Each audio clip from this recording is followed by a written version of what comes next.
मैं हूं आपके साथ आपका मेजबान रहीम अहमद खान। बेबाक मुनसिफ में आज चर्चा लोकसभा स्पीकर ओम बिरला के खिलाफ अपोजिशन के नो कॉन्फिडेंस मोशन की। दरअसल जब से संसद की कार्रवाई शुरू हुई है, राहुल गांधी जो लीडर ऑफ अपोजिशन भी हैं, उन्हें सदन में अपनी बात बोलने की इजाजत नहीं दी जा रही है, ये उनका मानना है।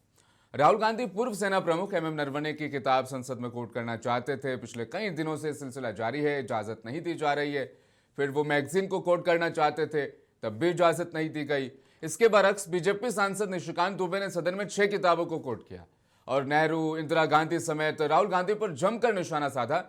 इनमें से ज्यादातर किताबें इंडिया में एक समय में बैन भी हुई थी और इनके जो राइटर्स हैं वो ज्यादातर विदेशी हैं। साथ इन किताबों को कोट करते हुए निशिकांत दुबे ने कई अनपार्लियामेंट्री लफ्जों का भी सदन में इस्तेमाल किया और स्पीकर ओम बिरला ने उन्हें नहीं रोका। अपोजिशन का इल्जाम यह है कि हमें तो रोका जा रहा है और बीजेपी सांसदों को ऐसा बोलने के लिए कहा जा रहा है। इसके अलावा आज भी संसद में यही चला। राहुल गांधी ने इल्जाम लगाया कि आज सेशन शुरू होने से पहले स्पीकर ओम बिरला ने कमिटमेंट दी थी कि एलओपी अपने मुद्दे पर बात कर सकते हैं, उसके बाद बजट पर चर्चा की जाएगी, लेकिन आज फिर हमें रोका जा रहा है। सुनिए राहुल गांधी के इस आरोप को।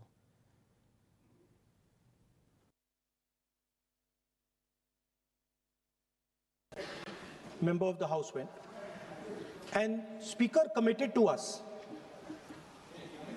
personally committed to us, that I will be allowed to speak here and raise some points before the budget discussion. Now, you are going back on your word. So I'd like to know, am I allowed to speak those points or not?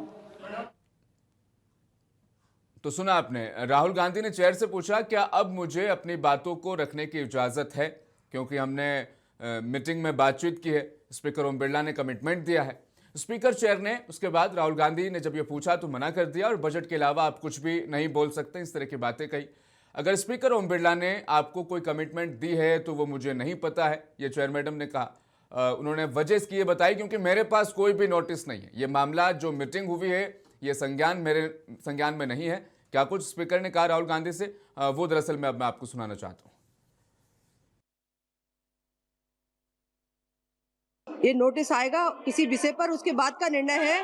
Please आप लोग सभी budget पर चर्चा करिए। अगर आपको budget पर चर्चा करनी है, माननीय सदस्य, अगर आप बजट पर चर्चा करना चाहते हैं तो प्लीज आप चालू करिए। आप रिकॉर्ड में देख रहे हो, नोटिस इस किसी भी विषय का कोई नोटिस नहीं है माननीय सदस्य। प्लीज आप बजट पर चर्चा करिए ना। Parliamentary convention completely violated. अभी किसी भी विषय का कोई नोटिस नहीं है, आप सिर्फ बजट पर चर्चा करिए। ये आज की कार्रवाई की तस्वीरें मैं आपको दिखा रहा हूं, किस तरह की बातचीत होती है, क्या रिएक्शन, क्या जवाब आते हैं। इसके बाद इस मामले में सफाई देने के लिए संसद में उठ खड़े होते हैं संसदीय कार्य मंत्री किरण रिजिजू और वो कहते हैं कि स्पीकर के सामने मीटिंग तो हुई, अपोजिशन ने अपनी मांगे भी रखी, लेकिन इस पर सबकी सहमति बनेगी तो चर्चा होगी। लेकिन राहुल गांधी जिन मुद्दों पर बात करना चाहते हैं उन पर सहमति नहीं बनी है, ये झूठ बोल रहे हैं। सुनिए आप किरण रिजिजू ने क्या जवाब राहुल गांधी को सदन के भीतर दिया। पुष्टि करना चाहता हूं कि स्पीकर साहब ने पहल किया था कि अगर सब मान जाए तो सदन चलना चाहिए और वेणुगोपाल जी की ओर से भी कहा गया है कि हम अपना लीडर ऑफ अपोजिशन से कुछ बुलवाना चाहते हैं, लेकिन उससे पहले हमने ये बात तय किया कि अगर क्या विषय में आप बात करेंगे, अगर स्पीकर के ऊपर एलिगेशन लगाएंगे तो स्पीकर का भी जवाब होगा। ये सारा चीज तय करके ही हम आपको परमिशन देंगे, स्पीकर ने ये कहा। ये अभी राहुल गांधी जी ने कहा वो 100% सही नहीं है। स्पीकर ने कमिटमेंट नहीं किया है। स्पीकर ने ये कहा कि अगर बातचीत बनता है तो आपको बोलने के लिए देंगे और बाकी दल के नेता को भी। अब किरण रिजिजू कह रहे हैं 100% सही नहीं है, तो कुछ तो सही होगा इसमें। लेकिन दरअसल आज ये हुआ और दिन भर लोकसभा में कार्रवाई नहीं हो पाई। हाउस कल तक के लिए एडजर्न करना पड़ा और अपोजिशन अब इस मुद्दे पर स्पीकर ओम बिरला के खिलाफ नो कॉन्फिडेंस मोशन लाना चाहता है, जिसको हम अविश्वास प्रस्ताव कहते हैं। एक बड़ा इल्जाम स्पीकर पर यह भी लगाया जा रहा है कि लोकसभा में 4 फरवरी जब 5 बजे पीएम मोदी खिताब देने आए थे, उस समय महिला सांसदों ने उनका विरोध किया।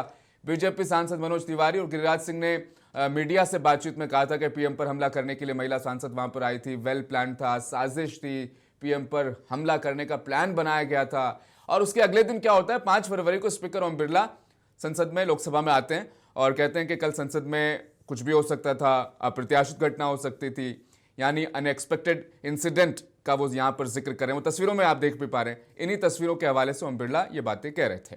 यानी अपोजिशन जो है वो पीएम को जान से मारने आए थे, इस बात से वो कन्विंस होते हुए नजर आए और इस पर अपोजिशन अब नाराज है और कहा कि स्पीकर ओम बिरला महिलाओं पर आरोप लगा रहे हैं, महिला सांसदों पर, और उन्हें बदनाम कर रहे हैं। सुनिए प्रियंका गांधी ने इस मुद्दे पर क्या कुछ कहा।